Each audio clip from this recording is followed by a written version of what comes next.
All right, welcome back. It is JC and Morgan here on a Tuesday morning. Again, appreciate all of you tuning in live, or eventually you'll catch up with us on YouTube, on Spotify, on Facebook, on Twitter, on iTunes, and everything in between.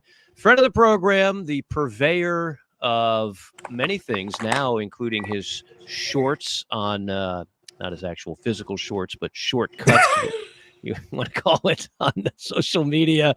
He is Tom Luginbill of ESPN. Also, a proud OG when it comes to the UFL analysis game. And he joins us now from his man cave. I've got one thing to start this interview off with, Luke's. Right. So I can't remember where this was, but you were talking. It might have been one of your shorts that you put out there. You were talking about what's kind of interesting about the UFL is that you pick up, and JC, your guys' brains are wired the same in terms of player evaluation coming out of high school. And you remember some of these 5-star guys that, for whatever reason, either didn't do well in college or didn't do well in the NFL or both. And they're now littered throughout the UFL. Am I right? So a lot of these players are guys that people like you and JC and others had at 5 stars, but didn't necessarily live up to the billing. So to that, I start this off in my best Quint voice. Well, Luginbill, it shows one thing, my man. So those are you college boys that evaluate those high school kids coming out of high school don't have the education enough to admit when you're wrong.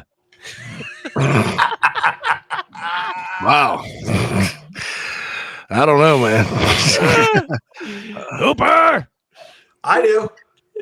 Yeah, me I'm the first too. one to say it. I tell our staff all the time, guys, you're going to be wrong. So you better own it and you better understand it. And if you believe firmly in a guy and you want to jump on the table for him, cool. I get it. But the percentages don't weigh in your favor. That's the thing in all this. And you're right. I had put out a short about it because it really got me thinking about perspective in this whole recruiting game, right?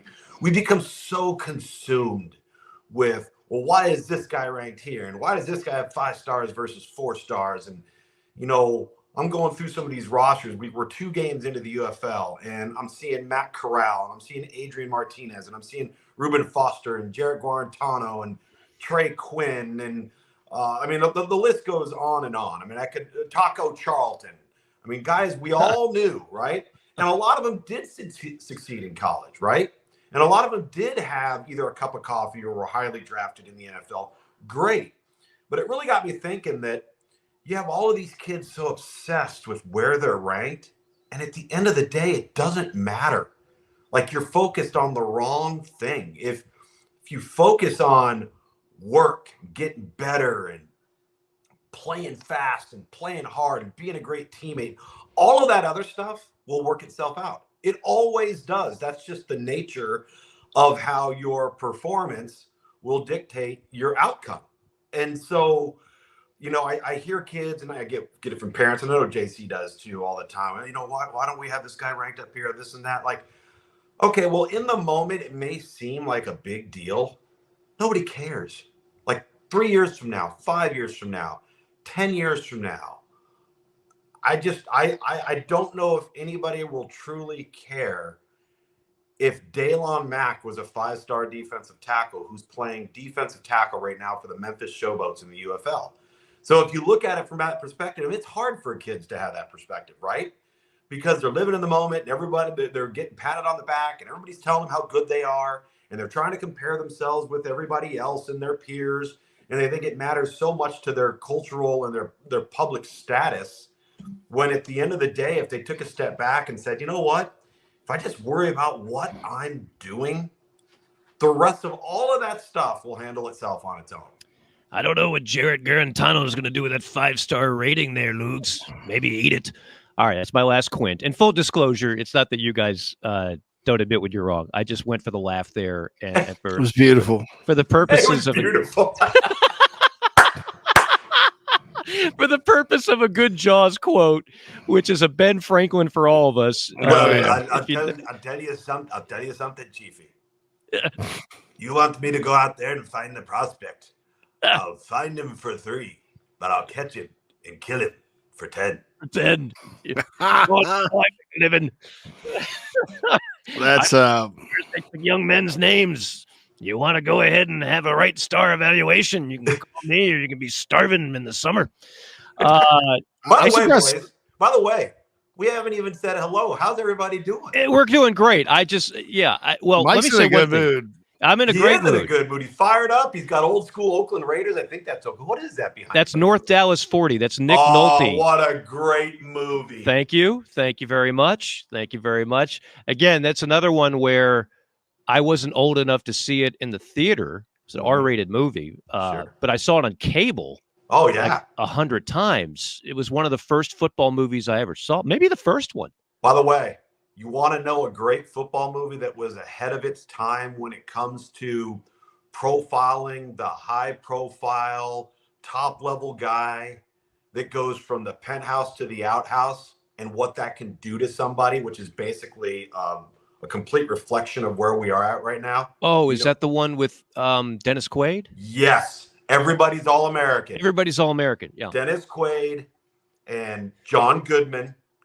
And it is literally the quintessential movie about life lessons and football and being at the top of the mountain and what do you do and how do you respond when you're not anymore? Right. And what that can do to you, your life, your family, your kids, your well-being. It's a great movie. That's pre-Ozempic John Goodman in that movie. Oh, yeah, way pre. He's lost about like 200 pounds. I like him better as the portly guy.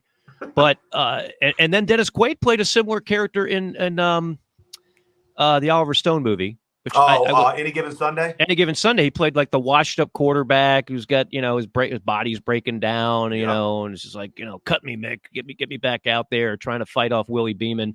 Beeman. Steaming Willie Beeman. By the way, Lugs, your mic, can we get that mic a little closer? I want people to hear your dulcet tones at an optimal level. I apologize. I've got it right here. That's better. Is that better? That's better, yeah. Okay, boys, I'm sorry. Yeah, no, we can still hear you, but I just can hear you fine. I just want you to there we go. Yes, the vocal. So I teased your appearance. We had this group chat, and what I love about your appearances, amongst many other things, is that you've always got something you're bringing to the table. Like, I don't even have to ask you any questions. We got the Lugs hot button list right off the top. So I'm going to throw you 3 things that I know you're fired up about. Okay. And then we'll get into some other stuff. But right off the bat, I know this is when Jay Leno used to go on David Letterman. He did a segment called "What's your beef?" What's my beef, Dave? I'll tell you what I'm fired up about. This is my beef. So this is your beef. Most important NIL topic that no one is addressing. This is something that's kind of you're a little bit fired up about. What are we missing here with the NIL and the topic of which? I am actually fired up about this because I think from a sheer numbers perspective, this could potentially happen to an awful lot of young people, and we're all going to hate to see it. It's going to be an unfortunate byproduct, and here we go. So a little less than 4% of our population will actually make an NFL roster. The number is smaller than that, making one for 3 years or more. So let's assume, for the sake of this discussion, that 96%, which is around what it is, of every college football player at any level will go on to another career, no matter how successful they are, okay, in college football. All-Americans, 2-time all-conference players, Heisman finalists, will go on to play to a different profession. So what's going to happen to the kids that, let's just say, get off to a fast start in college football, or maybe go before that in recruiting, and they start to generate income and revenue in NIL? And let's just say they don't have a great support structure around them, right? Don't have great guidance. Maybe aren't familiar with investing, taxes, something as simple as saving. having the forethought to look further than what's right in front of them.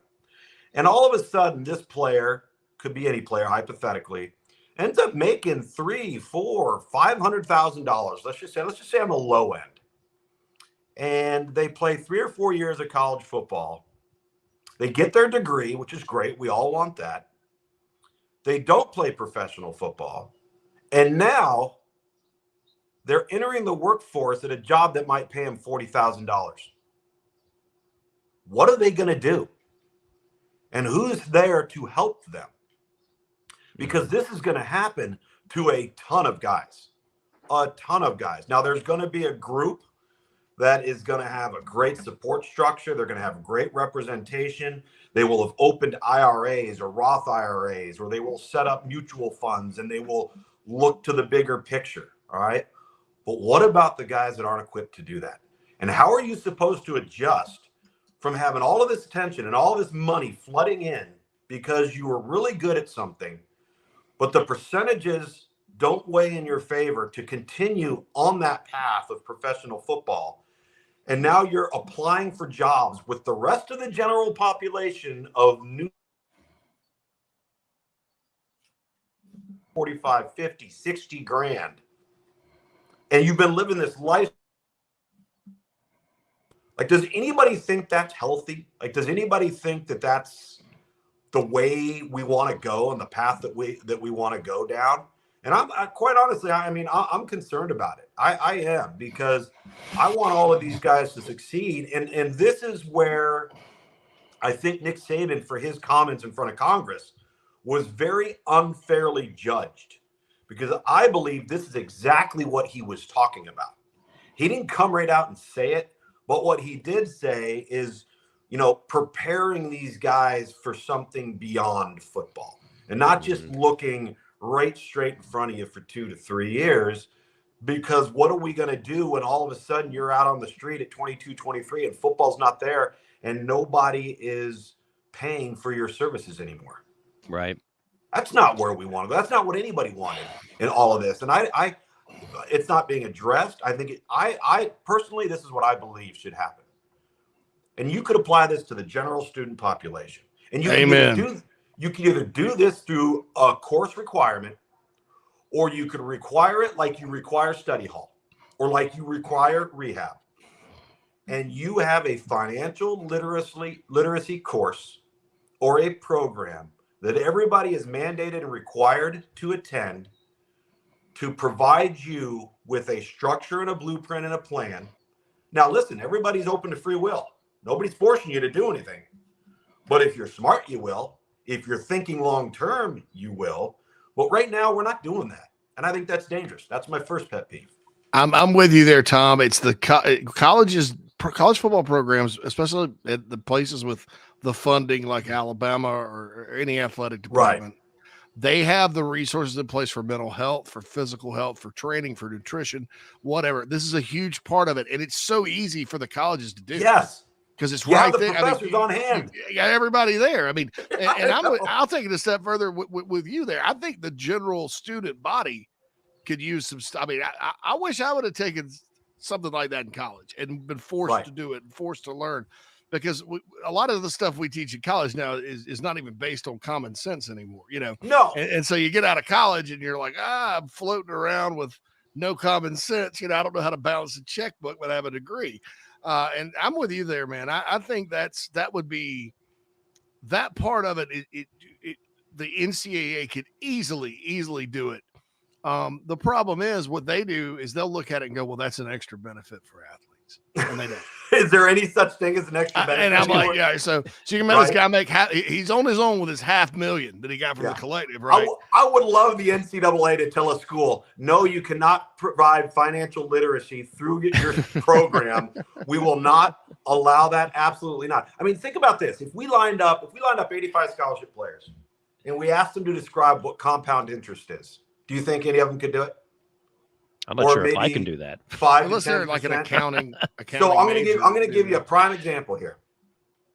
Right now, there are mutual fund savings apps out there. I use one called Wealthfront.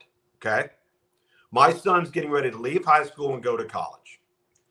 And we've taught him through a bank account, the savings account. He automatically puts money out of his allowance into his savings account. So he starts saving. And right now, there are apps out there. PayPal does it, Affirm does it, Wealthfront does it, whatever. They're offering a 5% return. 5% return on your money with no penalty to withdraw, unlimited deposits, and it's FDIC insured. Who is this, Tom? I didn't know we were getting financial advice. Who's offering this? Wealthfront. I haven't gotten 5% in like 15 years. Okay, so now think about this. Let's just say you were making money as an NIL guy. Let's just say somehow you pulled up $200,000 and you put that in a no-risk, high-yield savings account at 5%. Just think about what the compound interest on $200,000 would be per month during the course of somebody's 3 to 4 year college career. Just on that. Imagine what it would be on 400,000. Imagine what it would be on 600,000. We could do better here, guys. And I think that we could set these players up for life. They get their degree. They have the opportunity to start off at a place where they could put a down payment on a home one day. They can start a family. They don't go into debt. But we're not talking about that. All we focus on NIL is how much can I get? How much can I get? How much can I earn? What are you going to give me? Yeah, it's so true. I'm good friends with a former SEC football player, and he was a good enough player. Like, he played, he wasn't just on the bench, but he knew he wasn't an NFL guy. Right. He now runs a business, very successful, and every now and then when we chat, he says, Mike, because he feels bad for his teammates that also didn't make it, but they had no idea what to do at 22 years old when the NFL wasn't calling, and the stories are just like it's like a scared straight program. You could be this guy. And he said, Mike, I don't understand it. Every college athlete should be required to take a personal finance course, which is kind of what you're talking about. Absolutely. Right? And it made so much sense to me. And to JC's point, heck, I think we all should have been required to take that. I mean, I knew I wanted to get into broadcasting, so I took a lot of journalism classes, English classes. Yeah. I took 2 math classes because that's all I had to take. Right. 2 math classes, and nothing regarding personal finance or how to set you up for success financially the rest of your life. Shouldn't we be teaching that? Well, and to your point, the example you're using with the former player and some of his teammates, those guys weren't doing what I'm talking about. They weren't earning hundreds of thousands of dollars. Right. So they're not having to switch a lifestyle, but they are having to start a new life. That's and right. then they've got, that's the part in all of this. I can't imagine the shell shock that's going to come to some of these guys and gals, could be whatever the sport is, when real life hits from a salary perspective.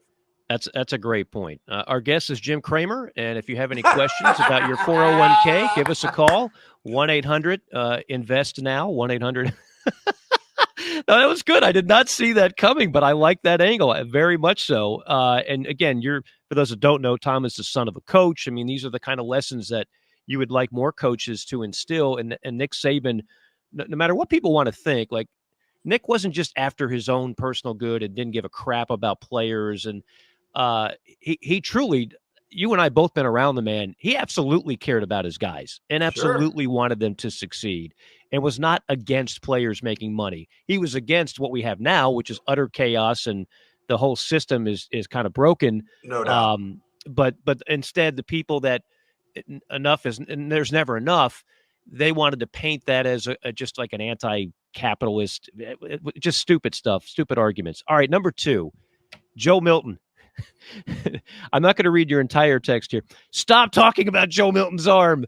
Okay. I went on this show and any other a year ago before the season started when, quite frankly, the Jordan Rodgers of the world were telling you he was the best athlete in college football, the most gifted quarterback. And I'm just like, I've seen other guys that can throw it 80 yards before, but that can't hit a 15-yard out or a skinny post, and they struggle. And that's exactly what happened with Tennessee football and Joe Milton. It's a classic case of just you're not understanding everything that goes into the position, a position you played, Tom. So how much has that been driving you crazy when you hear combine? I'm telling you what, this guy's got a cannon. He's got a missile. Well, and it's not just that. It's all of the social media posts of him having a workout where, like, the last throw is, let's see how far I can throw it. Yeah. Who cares? Like, literally. Have you ever watched an NFL game where they say, hey, the starting quarterback's going to be the guy that can throw the ball the longest? Right. Right? Listen, full disclosure, he has been blessed with God-given physical ability that very few people have been afforded. Mm-hmm. Height, weight, hand size, arm length, good enough speed, a rocket for an arm. I understand all of that, and I can appreciate it, okay? But we now have a big sample size of who Joe Milton is as a player, going all the way back to Michigan, actually going all the way back to before that through high school recruiting. We had him ranked because of his physical attributes, but we didn't have him ranked where he could have been based off of production.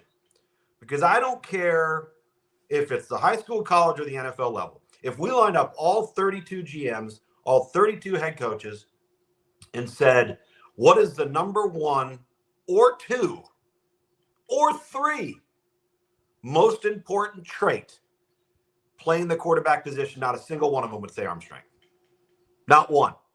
They would tell you some combination of these three things: accuracy, decision-making, and the ability to process, which I would call aptitude. Mm-hmm. That's what they would focus on. I'm not claiming that Joe Milton can't process. That's not what I'm claiming. But what we've seen through a sample size so far is it is wildly erratic. He is wildly inaccurate.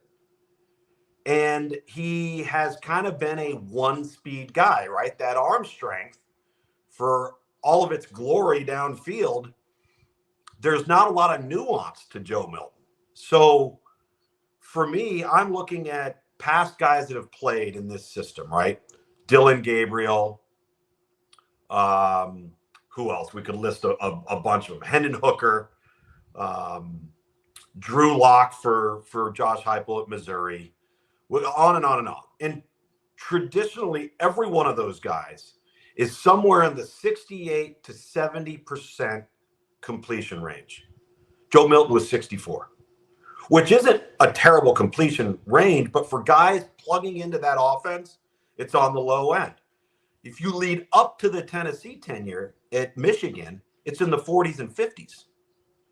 So I feel like we've got enough of a sample size to say, okay, if we're watching him play the game on tape and you're breaking every single thing down, at the end of the day, does it matter that he can throw the ball 80 yards? No. And I'm not knocking necessarily Joe Milton, but we're placing all of this attention on something that literally could set him up for failure, because that's all we're talking about with him. Right. What else do we have to talk about? Because there's nothing else there when you look at last year at Tennessee. And these guys break down a ton of tape. I mean, even a number like completion percentage, if you dink and dunk your way to 70%, that's not the same as – so they're looking at, okay, on 3rd and 7, how accurate is he there? Right. When you got to make throws downfield and tight windows, and everybody in the stadium knows you're throwing the ball in that situation. Look, I think the term I'm gonna jump into your pool for a second here, Lugs, because JC will tell you I'm an NFL draft nerd, and while I am not qualified to give the type of analysis as former players like yourself can, I am obsessed with this, and the quarterback position is certainly one I'm obsessed with. Like, I covered Jimmy Clausen when he got drafted by the Carolina Panthers, 2nd round pick. And we're doing the preseason games, and within the first 5 throws, I'm looking at my partner, Mike Rucker, and I'm like, this guy can't throw the ball in the NFL. His arm is entirely too weak. How did he get the 2nd round? And he fizzled out in a couple of years. Right. So you have to have some strength in your arm, but where I would say the difference is, you're never throwing it 80 yards. That's a Hail Mary at the end of the half or the end of the game. Guys like Marino and Elway, Jim Kelly, holy class of 1983. These are guys that had strong arms, but they threw it strong in tight spaces in the intermediate routes. Right. That's what's separate. They didn't just constantly go, okay, run a go route, and I'm going to just throw it 60, 70 yards. The ball placement in tight coverage in that 12 to 18 yard area is Right. what separated guys like that. Absolutely. Right? When the ball needed to be right here or needed to be right there, that's where it was. If That's it where needed to be Brady right was. here, that's where all it the was, time. Right? That's Tom Brady became the GOAT doing that. Yeah. And then you look at guys like Chase Daniel, Ty Detmer, okay, really limited in terms of physical attributes, off the charts on the aptitude side and the accuracy side. So they stick around, right? Right. Yeah. No, we've had a guy on here a number of times, Shane Matthews. Oh, yeah. Shane Matthews was a backup for the most part for 15 years in the NFL after being an all-SEC quarterback at Florida. Never had the strongest arm, but damn, he was accurate, and the aptitude was off the charts. Learned from Spurrier, not a bad guy to learn from. You can make a hell of a living doing that. And then the guys that have all of the combined, the Josh Allens of the world, and Josh Allen didn't just become Josh Allen overnight. He struggled, and he still makes some bad mistakes. Sure. But man, when he's on, that is the complete package for sure. All right, good stuff there. Number 3, finally, Lincoln Riley on the hot seat, and the schedule is brutal. Let's talk about Mr. Riley. We just and we're going to throw this at you in closing. The ESPN came out with a top 10 coaches in college football list. Lincoln Riley is nowhere on it, nor should he be. A few years ago at Oklahoma, he probably would be on everybody's list.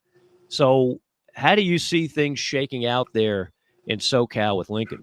So the reason why he's not on it isn't because of anything that has to do with the offensive side of the football. It's the fact that SC cannot make strides and improve on defense. Mm-hmm. I mean, the bottom line, guys, you go back to that 2022 season where they went to the Cotton Bowl.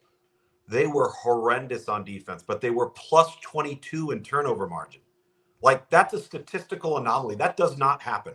That happens like once every 20 years, right? Mm-hmm. So this last year, they didn't have that stroke of luck on the turnover side, and Caleb could no longer save them, right? So it could only save them to a certain point.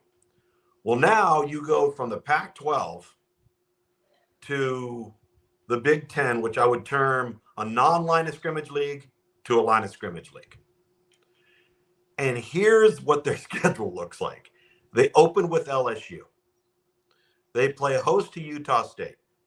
Then they've got Michigan. And they go on a run in the Big Ten. On the road, it's Wisconsin, at Minnesota, Penn State, at Maryland. Then they get Rutgers wedged in at Washington after that. Their only saving grace in this schedule is that they don't play Oregon. All right. And they do not play Ohio State, but they've got Nebraska, at UCLA, and Notre Dame. Like, this team, unless they see like a 50% uptick on the defensive side of the ball, it could be 6-6. Like, is that keeping him around? Is that why he's tired there? Well, I mean, I don't know what his buyout and everything is off the top of my head. They're a private school. They don't care. But I mean, how do you justify keeping him at that point? Because the Big Ten is not going to lighten up. Yeah. And we're assuming Miller Moss is going to play the way he played in the Holiday Bowl every week. Not sure if I can assume that. I can't yet, not on that sample size. Yeah. But by the way, I love Miller Moss. I love Carson Beck. I love Garrett Nussmeier, because every one of them dudes stuck it out, competed, waited for their turn. And you know what? It's all going to work out for them. All right, you mentioned Carson Beck. What other quarterbacks in the SEC specifically do you like? We were throwing this around the other day. And SEC quarterback. And Beck is kind of chalkish. I could make the argument Quinn Ewers might wind up having a better year. Good. NFL scouts love him. He just has to be more consistent. Yeah. I would say Carson Beck is more consistent than Quinn Ewers is right now, and that's off of one season. And I think that's fair. I don't think we know yet at Auburn. I think Jalen Milroe, depending on the week, is a really dangerous weapon, right? Yeah. Is he the natural passer that a Michael Penix Jr. is going to be, or a Jake Haener that Caleb DeBoer had at Fresno State? Probably not. I don't know if he's ever going to be that. But there's a lot of proof in the pudding with Caleb DeBoer coaching quarterbacks, and I know that. Mm-hmm. So you got to feel good about the – I mean, Jackson Dart, I think, has to be in the conversation, and he's going to have a lot of really, really good weapons around him. So that's a big one to me. If Connor Wegman stays healthy, I think he's shown when he's healthy, he's really talented and really, I think, got a chance to be very, very good. The question seems to be all on the SEC East side. Is DJ Lagway going to be the guy as a true freshman from Florida, and does he have enough around him? Who's the guy at South Carolina? Who's the guy at Kentucky? Right? I mean, I think there's 3 to 4 or 5 guys. Jackson Arnold's got a chance at Oklahoma to emerge. So we'll see.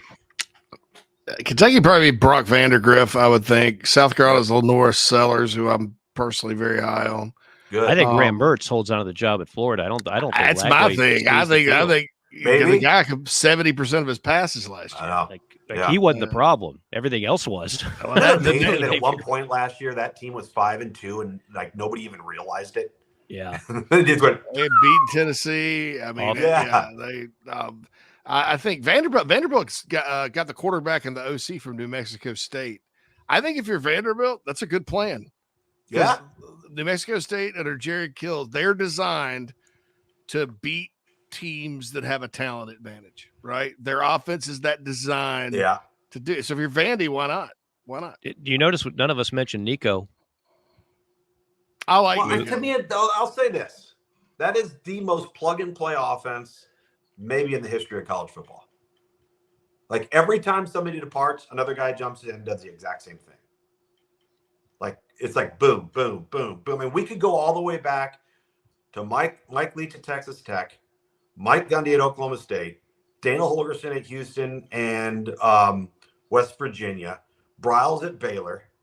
Okay. I mean, the list goes on and on and on. Josh Heupel at UCF, Josh Heupel at Missouri, Josh Heupel at Tennessee. Bing, bang, boom. Another guy. Plug and play. They all do the same thing. Dylan Gabriel at Oklahoma. Jackson Arnold's going to do it too. You watch. It's crazy. So I think there's an assumption. My point is, I think there's an assumption that he's going to be really good in that offense. Well, you're still part of the recruiting coverage on ESPN. Were you blown away by his tape? And we do have a sample size somewhat in college. We have a few games to kind of sink our teeth into. What do you think? So I really enjoyed him athletically and physically coming out. I thought he was very, very talented. Truth be told, and I could be proven wrong on this, okay? And I likely will be proven wrong on this. But throughout the recruiting process, I just felt like there was a little too much attention being paid towards NIL and getting caught up in that, right? And that being such a focal point of the whole process. And somebody say, well, that's not a bad thing. Okay. But you have to have a certain level of maturity if you're going to engage in that world to understand that for what I'm receiving, I better be producing. So if he goes out and he has, let's just say he has a year like he had against Iowa in the bowl game, by all means, he'll be worth every penny. So I have no issue with that. But throughout the recruiting process, and that's a high, like, if you're a money booster or a collective guy, or you're somebody that's willing to just throw money around to recruits, your rate of return on doing it with a high school quarterback is so extremely low that it might be the most dangerous proposition in all of betting or gambling or whatever you want to call it. Don't do it. Yeah. Don't do it. Don't do it. I mean, get somebody you can hit, because you can now paying for portal guys when they're proven is different. Yeah. And look at the number of transfer quarterbacks in college football that have made huge impacts, even before we had NIL and the portal. We go back to Oklahoma and all those cats when they'd all played. Joe Burrow, I mean, was a transfer. I mean, the list goes on and on at that position. I think you hit the nail on the head with Tennessee's offense, though, Tom, a little while back. Accuracy. Hendon Hooker in that offense was rarely like it was almost rare how accurate he was robotic on his deep balls. I mean, 69% completion percentages last year. That's you're right. To your point, Mike, he wasn't dinking and dunking. He wasn't dinking and dunking. He was throwing it deep downfield last year. Yeah. Michael Penix is. I don't know if I've ever seen a college football player throw and complete the deep ball as effortlessly as Michael Penix does. He was as good as I think he lost a lot of money in that national championship game, but in the regular season, there was nobody who threw the football better. Dude, if he makes 2 throws in that national championship game that he usually routinely makes, we might be having a different discussion. Yeah. If he wasn't as old as he is and didn't have the injury history he's got, he might be the number 1 overall pick in the draft. I agree. Yeah. I agree.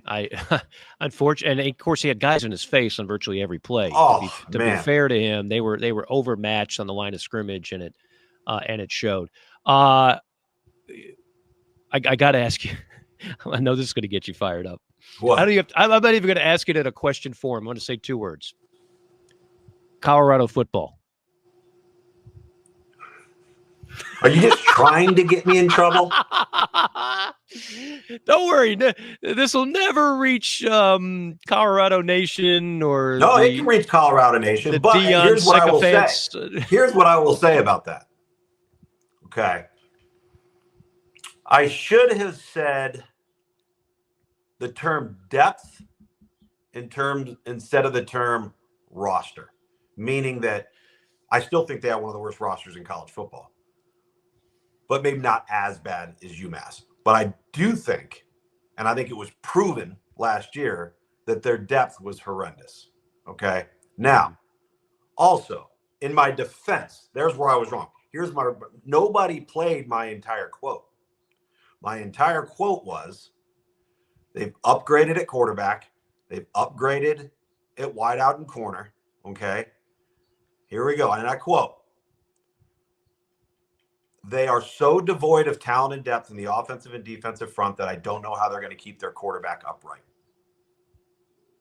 That was the entirety of it that never got played.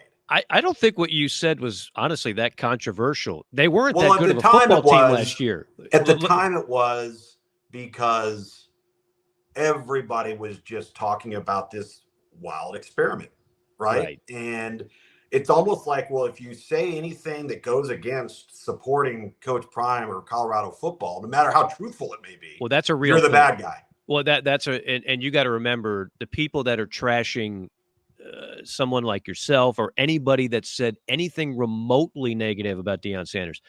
Many of the people that are racing to the keyboard on Twitter, these are not college football fans. No. These are Deion fans. Yes. These are fans. They look at him as this rebel force that's upsetting the apple cart of how it's always been in college football. And don't look now, but the new wave is what is going to be Deion Sanders. And they don't want to hear any dissenting point of view. And even you watch the national media. I mean, I thought it was embarrassing at times. The way he was covered last year. I mean, it's a nonstop slurp fest. I mean, you got your son selling merchandise in the locker room at half as you blow a 28-point, 29-point lead. Anybody else would be eviscerated nationally. They'd be, first of all, they'd either be suspended or removed from the team. Well, yes. And the coach, who just happens to be the dad, would have been crucified. Yeah. But it's just like, hey, man, look, he's the future. And again, I've always said this, and I think you're in agreement with this, and I think JC's in agreement with this. I don't sit there and root for or against Deion Sanders. I don't either. I don't care. I don't have a horse I don't care. in the race. Exactly. I don't care. I like Colorado. I mean, I like Colorado, and I said this at the time when this was all being rumored. It's like a reality show that I actually watch. I don't watch a lot of reality shows. I wanted this to happen. I wanted Deion to get a Power 5, now Power 4 job, and I wanted to see how it worked. And if it was a train wreck, I was going to be entertained. And if it was a great success, I was going to be entertained. Yep. I couldn't lose.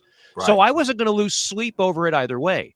Yeah. But some of the people that are, so pulling for this as like the anti-establishment hire, they don't want to hear you give any dissenting point of view. And if they do, they're really good at being like social media bullies. But I'm at a point in my life, I don't care. Or you're automatically you're a hater, right? It's personal. You're disrespecting them. It's personal. No, it's not. It's an observation. Like, for example, last year, and I don't know how much different it is this year because coming into this, I wasn't looking at Colorado's roster, but everybody was talking about Travis Hunter, Shedeur Sanders, Shiloh Sanders, Dylan Edwards, Cormani McClain. Nobody was talking about the offensive lineman from Southern Utah or Maine or Rhode Island. Nobody was talking about those guys. Right. And like, wait a minute, man, this is Power 5 football. This is big-time football at the most important positions you have outside of quarterback. And I'm sorry, but you're not playing with Power 5 players. Mm-hmm. So what's going to happen over the course of time is exactly what happened. It caught up with them. Now, to your point, whether it was a failure, whether it was a success, you're going to be entertained either way. I still don't think we know the answer to that question. Right. I don't think we're at the end. Like, we don't know we don't know if at the end of this year, is this going to be a failure or a success? Is this going to be 4-8 again, or 5-7, or could they tip that scale and get on the winning side of 6-6? I don't think anybody truly knows. But don't say they can't do it, because that's against the rules. Again, yes. Whatever happens, just know Deion is a brilliant mind who is revolutionizing. I heard this multiple times. Revolutionizing the sport of college football. I must have missed the revolution on that. I kind of hate it. You know what, JC? You know what's kind of helped him? Is had they not changed the transfer rule where guys could transfer multiple times, all of those guys that he brought in and their staff brought in, they'd be stuck with. Yeah. That's right. Yeah. That kind of saved that change in the rule, put him in a much better position right now than he was in 5 months ago. I have a bad feeling for them looking at their schedule. I mean, schedule's rough. You got North Dakota State coming to town for the first game. Never schedule that. Never. Why? Never. Then you're at no win situation. Who has a better roster right now? Not quarterback. Who has a better roster? I can't say. I don't know. Probably Colorado's probably got more difference makers. North Dakota State lines of scrimmage are probably just as good. I mean, you basically scheduled, the Ohio State of FCS. So, and then at Nebraska, at Colorado State, who almost cut them last year. They should have beat them last year. Baylor comes in at UCF, then open date, then K-State, then at Arizona. Dude, that could be 0-8. Look, yeah. and they're not terrible. I mean, all of those teams could legitimately beat college. And I'm curious to see if he sticks, especially after Shedeur leaves. Yeah. I'm convinced this may be, my gut is, this is the greatest helicopter parent situation of all time. And what tipped me after he fired Sean Lewis last year, who's, I think, a hell of an offensive coach. Sean Lewis might have been the only reason they were any good. And he demotes him and blames him for his son. I'm like, that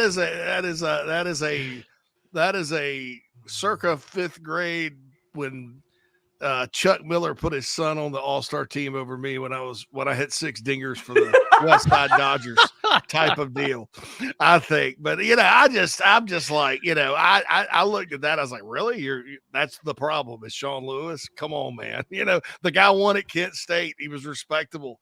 That's one of the worst jobs in the country. He's at San Diego State now where he'll do big things. Yeah. I was like, man, so I don't know. It is an interesting schedule, though. It does not really set up for early success. Just how it kind of flows. Lugs, where are you this weekend? What UFL destination? Where can we find you? I'm actually back at Michigan. I've got my prep's a little lighter this week because I had Memphis and Houston week 1, Michigan and Birmingham this past weekend, and now I got Houston at Michigan. Okay. So I've had both teams in the last 2 weeks, and I'll tell you, man, I haven't been through a lot of iterations of this, going back to NFL Europe in the late 90s. The consolidation of the 2 leagues, the reduction of teams, and making that player pool that much more talented. Mm-hmm. The football is so far and away better than the 2020 and the 2023 XFL seasons and the 2022 and 2023 USFL seasons that it's been fun to watch. I think by the time we get to midseason and beyond, this thing's going to be a slugfest. We're old enough to remember as kids, I watched the USFL. In fact, you mentioned Michigan. I remember Anthony Carter was part of the first USFL championship team. Mm-hmm. The Michigan Panthers defeated somebody. And was that Jim Mora was the coach of the Stars. I can't remember who coached Michigan, but they won the first title. Mm-hmm. But what I remember about that, again, just as a young age, before the NFL had instant replay, USFL did. Before NFL had the 2-point conversion, USFL did. the UFL has that quirky kickoff. It's now going to be in the NFL. Yeah. I think eventually that's going to trickle down to college. Oh, it's going to. Right? Because the safety and so a lot of these things you see on a UFL game, the experimental rules and whatnot, they are going to trickle their way to the NFL and trickle their way down to college football. That's one thing I could see happening. To be honest with you, I hope the extra point, 3-tiered extra point does. It is awesome because it changes the game in the sense that you're never actually out of it, right? You think it's a 2-possession game, but if you go for 3, it's not on a 1 score. How far does a 3-pointer have to be? From the 10-yard line. So 2.5 for 1. Okay. 2 points is 3 is the 5-yard line, and 3 points is at the 10-yard line. And so, and to your point, like all the advancements over the years, you know where the Sky Cam debuted? The USFL or the UFL, XFL? 2001 XFL. 2001. And it was universally panned. The next year it was a Monday Night Football. Yeah. Yeah, I mean, it's a beautiful thing about something like this. You can try almost anything. Yeah. I remember when I was doing games for Fox, when we did Big 12 and Pac 12, like we all were buttoned up and on our best. But we did a Conference USA game. We'd be on like those conference calls you and I both know very well and be like, yeah, can we try whatever? It's Conference USA. Well, you can call the game at the 10-yard line, and then nobody cares. It's like we can do whatever we want. It's a Conference USA game. So that's kind of like how I look at the UFL. Like, it's not about who wins. It's not like you have this huge people tuning in, like with wearing their garb, their swag for the Birmingham Stallions. It's an excuse for us to watch more football. Yeah, you can try things out. You can have some fun with it. And again, Chief, for all those ones you missed on, all those 5 stars you thought were going to be in Canton, well, now they're in Michigan playing for the Panthers. Kind of proves that you college boys aren't so smart. It's my vessel. It's my star system now, Chief. I can't think of a better. I want the He Hate Me jersey back. Somebody just mentioned He Hate Me in the chat He Hate box. Me. Yeah, I need that in my He played for the Panthers too. Yeah, I can't remember his name. Yeah. That's great. Lugs, always love having you on, man. We could do this for hours. Just 3 guys talking ball. It just kind of flows. We love your work. You know that. We will not wait very long before having you back on. Have a safe trip to Michigan. Keep on doing the great work on the shorts, and we shall talk to you soon. Will do, guys. Thanks for having me as always. You got it. He's Tom Luginbill, the man, the myth, the legend, ESPN, college football, now the UFL, player evaluator, and pillar of the community.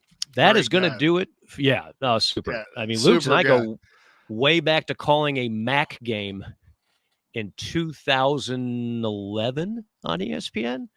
I got to know him in 08. 07, 08, when I went with ESPN from Rivals, and a lot different than he is on TV. I didn't know if I would get along with him or not, because TV guys are like, they're opinionated and they're this, that, and the other. Right. He seemed like super serious. And then I got to know the guy 5 minutes into our first conversation. I'm like, this dude's awesome. He's funny as hell. Yeah. A great guy. Great He's guy. funny, which you and I both know. There are a lot of people in this business that when they're on screen or there's a microphone or a camera in front of them, they know how to turn on the folksiness. Hey, he's a really good guy. Behind the scenes, they're complete and utter jackasses.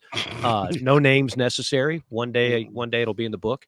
Lugs is the opposite. He's even a better guy. Nicer guy, more fun guy in person, hanging out with him, working with him. So always love having him on. This guest parade that we've had, and to use JC's term, they're all evergreen. So these are not like time. We're not breaking down what happened in week 3. If you want to go back, you want to listen to an Andy Staples, a Tim Brando, a Ross Dellinger, a Dan Wetzel. So it's all there. jcandmorgan.com or wherever you cover. Follow us on YouTube or Spotify, whatever the case may be. And JC and Morgan, presented in part by Site Pro Rentals. When renting equipment, important to have a local, easy-to-do business friend in the industry that has all the new equipment, create efficiency for you and your project job site. So when that is the case, when you've got work to do, you want to work with local, easy to work with business professionals that are ready for better equipment rental. Call my friends at Site Pro. That's 972 Rent Now, 972 Rent Now, 736-8669 for better equipment rental. This has been a better episode than, I don't know, 5 years ago, maybe. We're up to 230 something. I can't remember. We went a little long today. Appreciate you tuning in all week long. We'll be back with you next week. JC, any parting thoughts or messages, haiku poems, or anything else? Just kind of looked at our numbers on Twitter/X, and several thousand viewed us today on that platform. So certainly appreciate our audience there, and active chat box today that stayed on topic for the most part. I like that. Yes. Good job, guys. A couple guys asked about the Gamecock scrimmage, but most people were kind of right there. So we appreciate all of our fans out there. Don't forget the Chief Sports app is also a place you can find us. And it's really good for things like listening to us in the car, because YouTube, if you don't want to be a YouTube premium subscriber and pay that extra whatever, which I don't, it's hard to keep YouTube up on your phone sometimes. Chief Sports app will take care of that for you. So be sure to download that. Rate it 5 stars. Tell us how awesome it is and all that good stuff. The brilliant work of the savant himself, Jamie Bradford. Our thanks to the brilliant work of Phil Molinax behind the scenes, our fearless producer. For JC, it's Mike. We'll see you next week. So long, everybody.